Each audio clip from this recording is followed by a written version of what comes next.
ராதாகிருஷ்ணன் வந்து இப்போ வந்து மேடையில் பேசுறாரு. 6 மாதத்துல சிஎம்மா ஸ்டாலின் வந்துருவாரு, திருச்சி சிவா மத்திய அமைச்சராக வருவாரு. கேடி ராஜேந்திர பாலாஜி அதிமுகல இருந்து வந்து இந்த மாதிரி வந்து ஸ்டாலின் கோபம் வரல, கோபம் வந்தா இந்த ஆட்சிக்கு வந்து இதுதான் நாங்களும் 2 மாசமா சொல்லிட்டு இருக்கோம். 2 மாசமா நாங்க சொல்ற விஷயம் என்னன்னா, திமுகவும் அதிமுகவும் பாரதிய ஜனதா கட்சியும் 3 பேரும் சேர்ந்து ஆட்சி அமைக்க முயற்சி செய்கிறார்கள்.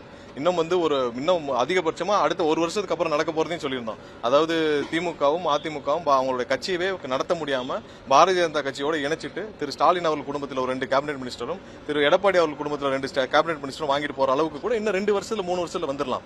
ஏன்னா அவங்களுடைய கட்சியை நடத்தும் எண்ணம் இல்லை, கட்சியை காப்பாற்றும் எண்ணம் இல்லை. இன்னைக்கு வந்து புரட்சி தலைவர் ஒரு உருவாக்கின கட்சி, அம்மா உருவாக்கின கட்சி மொத்தமா அடமானம் வச்சுட்டு அவர் என்ன செய்யறாருன்னு தெரியாமல் ஓரளவு ஒரு லெட்டர் பேட் மட்டும் ஒரு கட்சி அலுவலகம் இருந்தால் காப்பாற்றக்கூடிய நம்ம காலத்தை தள்ளக்கூடிய நிலைமையில திரு எடப்பாடி வந்து விட்டார். திரு ஸ்டாலின் அவர்கள் வந்து இந்த கட்சி என்ன பண்ணணும், இல்ல யாரை நம்பி கொடுக்கணும் எதுவுமே தெரியாமல் அவரும் நிற்கிறார். அவங்களுக்கு தேவை இப்போ ஒரு 5 வருஷத்துக்கு காலத்தை ஓட்டுவதற்கு ஒரு இடம். அதனாலதான் பாரதிய ஜனதா கட்சியோட கூட்டணி போறாங்க. இந்த முயற்சியில தான் அவங்க வந்து 45 நாட்கள் 50 நாட்களாக எங்களுடைய எம்எல்ஏக்களை விலைக்கு வாங்கும் முயற்சிகள் அவங்க வந்து நிறைய பேர் கைது செய்யப்பட்டு வராங்க. நீங்க பாத்திருப்பீங்க. அவ்வளவு எங்களுடைய எம்எல்ஏக்களுக்கு 30 கோடி 40 கோடி 50 கோடி வரை விலை பேசப்பட்டிருக்கு. 50 கோடி கொடுத்து நீங்க 20 எம்எல்ஏ எவ்வளவு ஆச்சு?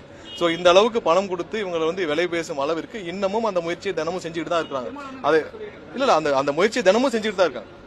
அண்ணன் திருமாவளவன் அவர்களுக்கு இப்ப விஷயம் தெரிஞ்சனால அண்ணன் சொல்லியிருக்கிறார். ஏன்னா இது ஒவ்வொரு நாளும் இவங்க வந்து எப்படியாவது இந்த அரசை எந்த விதத்திலாவது இவங்க வந்து நிப்பாட்டணும், இந்த அரசை வந்து எப்படியாவது செயலிழக்க செய்யணும். அதற்கான குறுக்கு வழி முயற்சியில எம்எல்ஏக்களை வாங்க 50 கோடி கொடுத்து எம்எல்ஏ வாங்க முயற்சி செய்யும் ஒரு திரு ஸ்டாலின் அவர்களும் திரு எடப்பாடி அவர்களும் கடைசி காலமா இனி அடுத்த முயற்சியை வந்து பாரதிய ஜனதா கட்சியோட கூட்டணி சேர்க்க முயற்சி வந்திருக்காங்க. இதான் 40 நாள் 50 நாள் நாங்களும் சொல்லிருக்கோம். இன்னைக்கு அவங்களே வந்து வெளியில சொல்றாங்க. இப்ப அவங்க சம்பந்தப்பட்ட ஒரு முன்னாள் அமைச்சர் அனிதா ராதாகிருஷ்ணனே சொல்ற அளவுக்கு இருக்குன்னா அவங்களுடைய முடிவுகள் எட்டப்பட்டு விட்டுச்சு. இப்ப யாருக்கு கேபினெட் மினிஸ்டர் போட்டி தான்.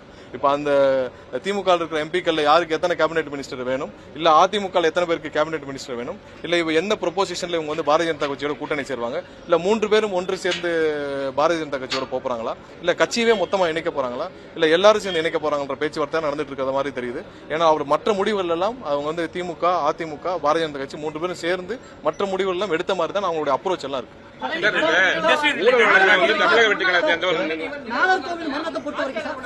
நாகர்கோவில் மரணத்தை பொறுத்த வரைக்கும் சார், அதுல அமைச்சர்கள் போய் யாரும் சந்திக்கல. இன்னைக்குதான் கேபினெட் நிவாரணங்கள் இன்னைக்குதான் கேபினெட் மீட்டிங் முடிஞ்சிச்சு. இன்னைக்கு எங்களுடைய அமைச்சர்கள் சென்று அந்த குடும்பத்தினை சந்திக்கிறாங்க. ஆல்ரெடி அவங்களுக்கு நேரத்தை தகவல் அனுப்பப்பட்டு விட்டுச்சு. அமைச்சர்கள் வந்து சந்திக்கிறாங்க. அவங்களுக்கு குடும்பத்துக்கு தேவையான அனைத்து உதவிகளையும் அனைத்து சப்போர்ட்டும் கண்டிப்பா அந்த அரசு அவங்களோட துணை நிற்கும். இன்று அவங்களுடைய குடும்பத்தினர் அரசு சார்பாக அமைச்சர்கள் சென்று சந்திக்கிறாங்க.